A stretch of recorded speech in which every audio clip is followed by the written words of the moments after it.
Hello friends, welcome to my YouTube channel. तो पिलाମାନେ ଆଶା କରୁଛି ସମସ୍ତେ ଭଲରେ ଥିବେ। ତ ପିଲାମାନେ ତୁମର ଫାଇନାଲି ସିଟିର ଏଣ୍ଟ୍ରାନ୍ସ ଏକ୍ଜାମ ଯୋଉଟା କି ତୁମର 7 ଅଗଷ୍ଟ ରୁ 11 ଅଗଷ୍ଟ ମଧ୍ୟରେ ଥିଲା ତା ସରିଯାଇଛି।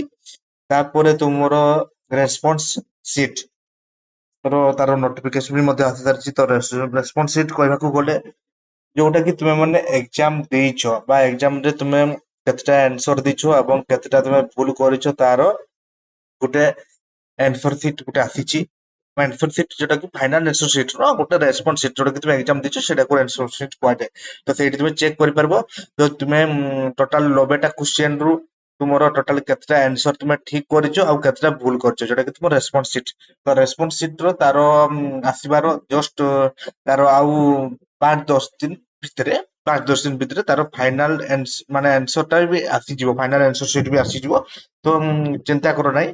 तो फाइनल आंसर सीट पूर्व मत लगुच आइदर नॉर्मलाइजेशन मार्क गोटे आसो एटा तुम रेस्पॉन्स सीट।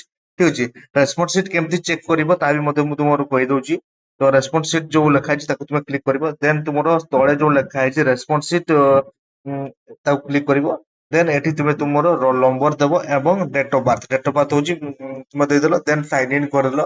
साइन इन कला तुम तुम केतटा आंसर देइछो तार जो टोटल 90टा क्वेश्चन तार गोटे पीडीएफ हिसाब रे पूरा पूरी पळे आसीबो। ठीक अछि, 90टा जो क्वेश्चन दिछो सेठी तुम तुम चेक करबो हैला।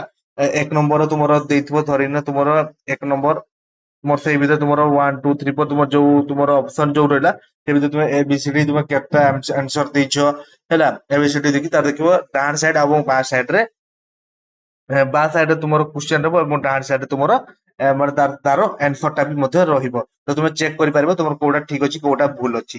ठीक अछि, देन तुमरो एटार आसीबार से 5-10 मिनिट 10 दिन भितरे तुमरो गोटे नॉर्मलाइजेशन मार्क। ठीक अछि, माने माइनस मार्किंग हेकी तुमरो गोटे नॉर्मलाइजेशन मार्क गोटे आसीबो जोटा कि तुम परफेक्ट नॉर्मलाइजेशन मार्क जोटा कि तुम माइनस मार्किंग हेकी तुम केते मार्क रखुचो। ठीक अछि, धरिनो पिला माने तुमरो 90टा क्वेश्चन तुमे 90टा क्वेश्चन तुम रहिछि से भितरु तुमे अटेंड करछो मात्र 60टा तुमे अटेंड କରିଛ।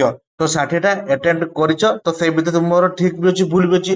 ତ ତୁମେ ଭାବୁଛ ଯେ ମୁଁ 60ଟା କ୍ୱେଶ୍ଚନ ରୁ ମୁଁ ପାଖାପାଖି 50ଟାର ଆନ୍ସର ମୁଁ ପୁରାପୁରି ପରଫେକ୍ଟଲି ଦେଇଛି ହେଲା। ଆଉ ଯୋଉ 10ଟା ଯୋଉଟା ଦେଇଛି ତୁମେ ସେଟା ଆଇଦର ତୁମେ ସେଟା ଢାବା ହିସାବରେ ଦେଇଦେଇଛ ମାନେ ଯୋଉଟା 10ଟା ତୁମେ ମାନେ ଆନ୍ଦାଜିଆ ମାର୍କିଂ ମାନେ ଠିକ କି ଭୁଲ ତୁମେ ଗୋଟେ କନଫର୍ମ ହେଇନ ବାକି ସେଟାକୁ ତୁମେ ଆନ୍ସର ହିସାବରେ ତୁମେ ଦେଇଦେଇଛ। ତ ତାହେଲେ ଆମେ କିସ ଭାବିବା ସେଇ ଯୋଉ 10ଟା ଯୋଉ ତୁମେ ଆନ୍ସର ଦେଇଛ ତ ତୁମେ ମାନେ ମାଇନସ ମାର୍କିଂ ତୁମେ ଜାଣିଛ ଯେ 4ଟା ଭୁଲ ହେଲେ 1 ମାର୍କ କଟିବ। 4ଟା ଯଦି ତୁମର ଭୁଲ ଥିବେ ତାହେଲେ 1 ମାର୍କ ତୁମର କଟିବ, 1 ମାର୍କ ତୁମର କଟିବ।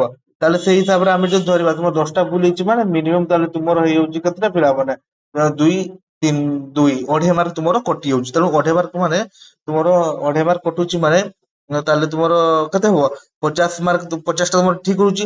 ତାହେଲେ 50 ରୁ ଆହୁରି ତୁମର 2 ମାର୍କ ତୁମର କମିଯିବ। ଠିକ ଅଛି, ତାହେଲେ ସେଇ ଭିତରେ ତୁମର କେତେ ହେଇଗଲା 47 କି 47 ମାର୍କ କି 48 ମାର୍କ ତୁମର ସେ ଭିତରେ ରହୁଛି। ସେଇଟା ଗୋଟେ ହଉଛି ତୁମର ନର୍ମାଲାଇଜେସନ ମାର୍କ। ତାହେଲେ ତୁମେ ନର୍ମାଲାଇଜେସନ ମାର୍କ ମାନେ ବୁଝିପାରିଲ।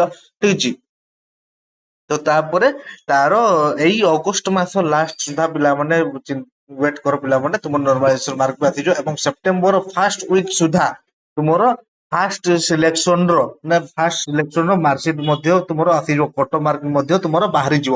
ତା ବି ମଧ୍ୟ ମୁଁ ନେକ୍ସଟ ଭିଡିଓ ଆଉ ଗୋଟେ ଭିଡିଓ ମୁଁ ତୁମର କରିବି ଯୋଉଟା ତୁମର ଫାର୍ଷ୍ଟ ସିଲେକ୍ସନ କଟ ମାର୍କ କେତେ ଆସିବ ଏବଂ ତୁମର ପ୍ରିଭିୟସ ଇୟର 2025 ତୁମର କଟ ମାର୍କ କେତେ ଆସିଥିଲା ଆଉ ବର୍ତ୍ତମାନ ଏକ୍ସପେକ୍ଟେଡ କଟ ମାର୍କ 2024 ର କେତେ ଆସିବ ତା ମଧ୍ୟ ମୁଁ ନେକ୍ସଟ ଭିଡିଓରେ ମୁଁ କହିବି।